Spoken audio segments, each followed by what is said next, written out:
Raico Padilla es en la actualidad el portavoz del Partido Popular en la oposición en el Ayuntamiento de la Villa de Ingenio, tras haber pasado los 3 primeros años de mandato en el grupo de gobierno.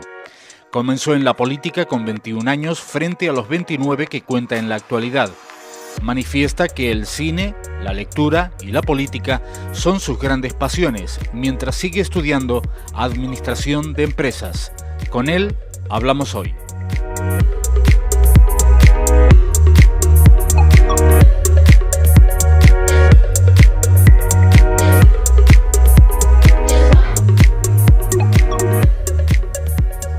Raico Padilla, bienvenido. Muchas gracias, hombre. La primera vez que desempeña cargo público en el Ayuntamiento de la Villa de Ingenio, el presente mandato, y además con unos avatares muy complicados, pero ostentó parte del grupo de gobierno, formó parte del grupo de gobierno, ahora en la oposición, en fin, quizás a lo mejor es lo que más, cuando echa la mirada atrás, lo que más recuerda, o son dos partes completamente diferentes que deben ser valoradas aparte. Yo creo que hay que mirarlo de dos maneras diferenciadas, es decir, un primer momento de 3 años donde todos los compañeros del Grupo Popular estamos gobernando, estamos en el grupo de gobierno, y un segundo momento en ese año de impasse que tenemos, donde 4 compañeros pasamos a la oposición y 3 compañeros pues siguen en el grupo de gobierno. Que para mí, ¿qué es lo que en ese momento de 7 concejales y ese momento de 4 concejales, qué tiene en común? La estabilidad que se le ha dado al municipio.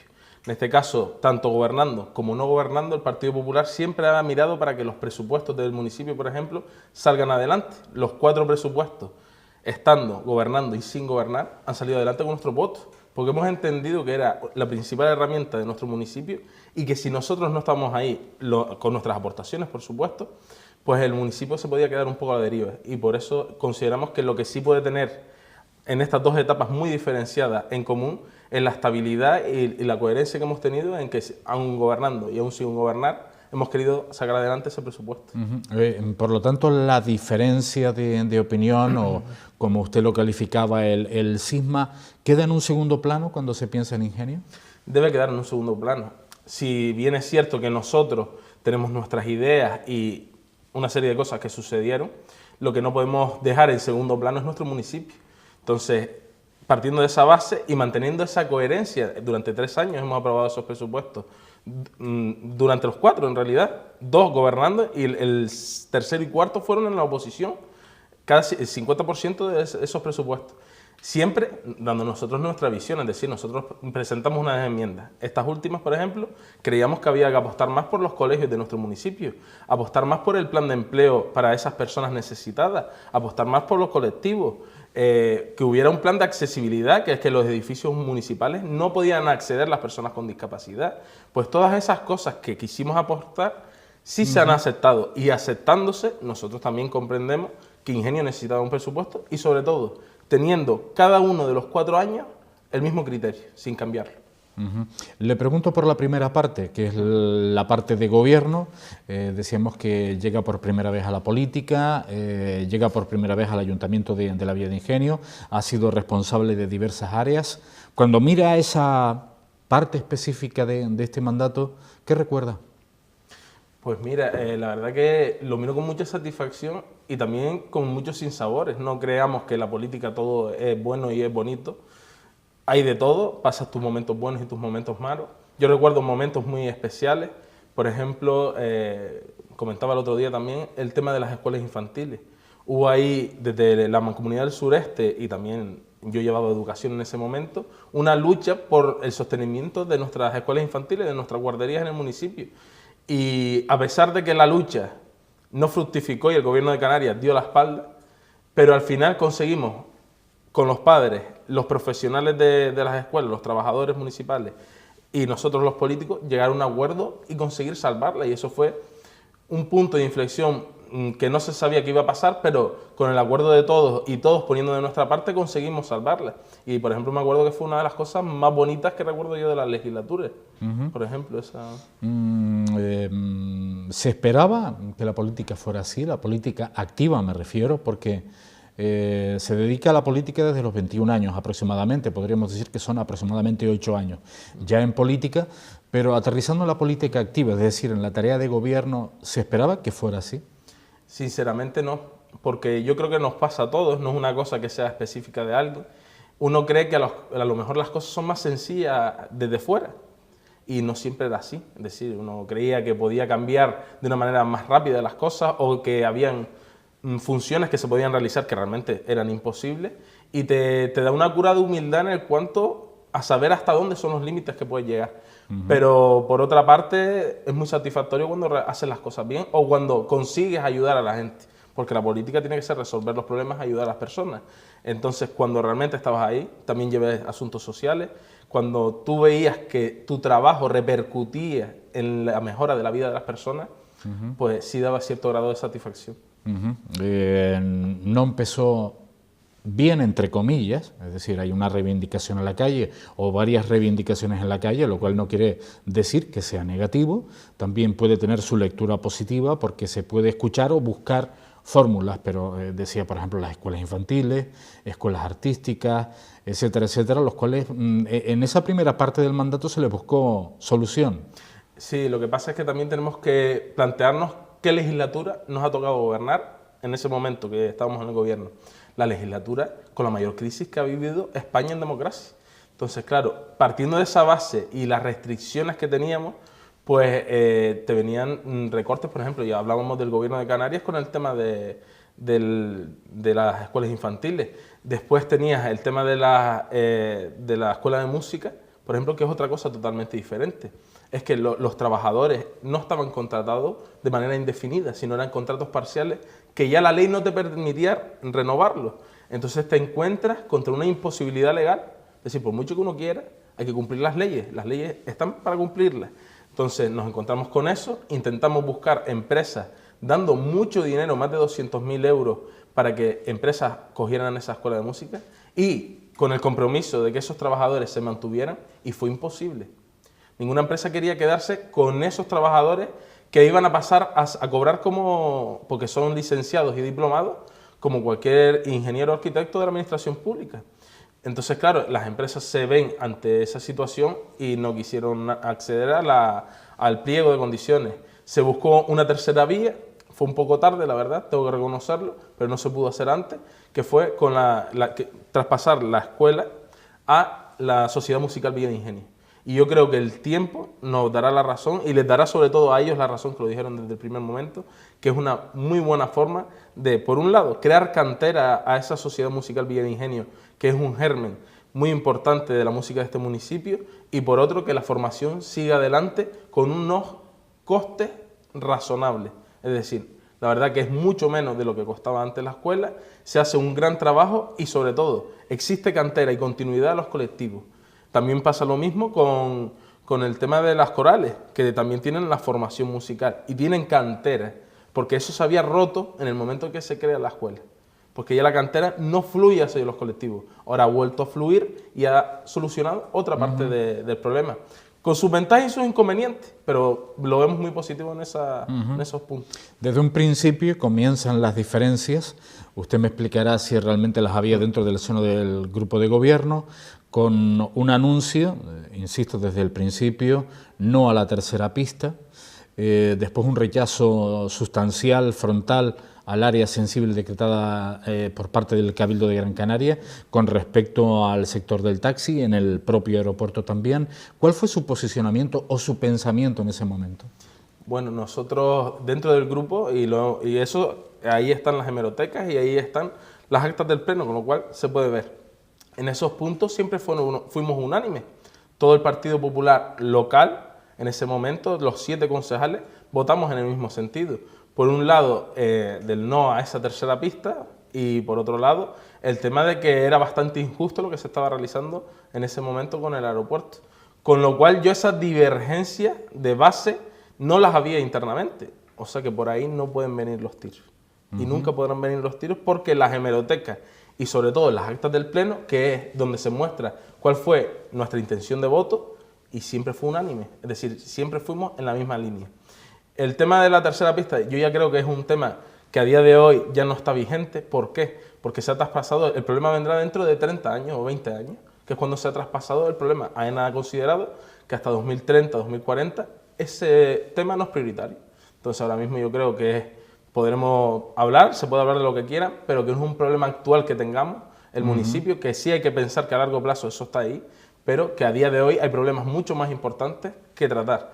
Y en cuanto al tema del aeropuerto, del área sensible, pues es un tema muy complejo que yo creo que las partes deberían seguir sentándose y que puede ser que en un momento hubo una radicalización por parte no de, que lo entiendo, del colectivo, sino de los políticos municipales hasta tal punto que ya ningún acuerdo podía llegarse a cabo tan normalmente. Entonces yo creo que hay que buscar los puntos de encuentro e ir mejorando las cosas, porque si nos enquistamos en posiciones inamovibles, al final lo que pasa es que se enquistan los problemas y no buscamos soluciones. Usted mencionaba precisamente esta palabra, divergencia. Entonces, ¿cuándo y cómo se produce esa divergencia con el resto de compañeros del partido? Pues mucho posterior. Llega un día que tenemos una reunión los 7 compañeros donde se nos plantea irnos a otro partido o crear un partido independiente. Y entonces ahí sí hubo mucha divergencia, porque algunos entendían que eran lo mejor y que les hablo, los compañeros que se han quedado en el partido, entendíamos que no podíamos engañar a la ciudadanía, porque al final mi cara, mi nombre y mi apellido iban en una lista que se titulaba Partido Popular, que me gusta más o me gusta menos, me puede gustar más o menos, pero es con lo que yo me he presentado a la ciudadanía para pedirle la confianza. Y entonces a mí eso me parecía un tema muy fuerte. Yo desde el primer momento dije que yo en esas aventuras no iba a entrar, que yo en el momento que yo dijera no estoy de acuerdo con mi partido, lo que hago es me doy de baja y entrego mi acta. Y me voy a mi casa tranquilamente, sin ningún tipo de problema. Al igual que los compañeros que a día de hoy siguen en el partido. Entonces, ese yo creo que fue uno de los puntos de mayor divergencia que hubo, porque ya era escindirnos de nuestro espíritu, de nuestra ideología al final, porque nos presentamos por esas siglas políticas. Bueno, y a partir de ahí comienza la segunda etapa, una etapa en la oposición. Hemos hablado ya sobre ese intento de cooperación, especialmente con los intereses del municipio. ¿Ha sido fácil o difícil el cambio? Pues mira, yo te lo digo en confianza y lo he dicho varias veces. Yo pensaba que iba a ser más difícil de lo que fue, y no fue muy difícil. Es decir, llega un momento, y esto sí me gustaría que lo se supiera, a mí me llega un empleado municipal ordenando mi cese como concejal sin que nadie viera la cara. Y eso la gente lo tiene que saber. O sea, yo llego a mi despacho, había oído rumores, eso sí es cierto, y me llega una notificación por medio de un funcionario público donde se me dice, poco menos, recoja sus cosas y váyase para su casa. Y conmigo nadie da la cara, absolutamente nadie. Eso, bueno, nadie no, el que la tiene que dar, que es el alcalde de este municipio. Es decir, el resto de compañeros sí te comentaban cosas, pero no son las personas indicadas. Entonces, el paso, pues mira, fueron semanas, las primeras 2 semanas fueron duras de asimilar lo que te está sucediendo, pero justamente después que yo pensaba, dice, oye, te has acostumbrado a estar mandando de alguna manera. Eso te va a repercutir en tu vida, vas a pensar... Pues no, y sinceramente pensaba que podría pasarme. Y no me pasó, con lo cual me quedé muy satisfecho en eso. Y oye, cambiamos los roles, fuimos a la oposición y hemos hecho la oposición más digna que hemos considerado y sobre todo, que no obstaculice a nuestro municipio. Nosotros no estamos para obstaculizar, estamos para construir. Si podemos construir desde la oposición, perfecto. Qué duda cabe que gobernando se cambian más las cosas. Pero desde la oposición hemos conseguido cambiar algunas cosas. Quizás en 4 años ha tenido capacidad suficiente para aprender, digamos, ambos lados de la política, ¿no? Pues sí, yo creo que no se da a todas las corporaciones, porque muchas veces gobiernan durante 4 años o están en la oposición 4 años. Nosotros hemos tenido, no sé, no creo que se pueda llamar suerte por los sinsabores que han habido en el camino, pero sí hemos tenido ese doble aprendizaje. Por un lado, 3 años de gobierno y por otro lado, 1 año en la oposición, que duda cabe que de las dos cosas se aprende. ¿Se arrepiente de algo?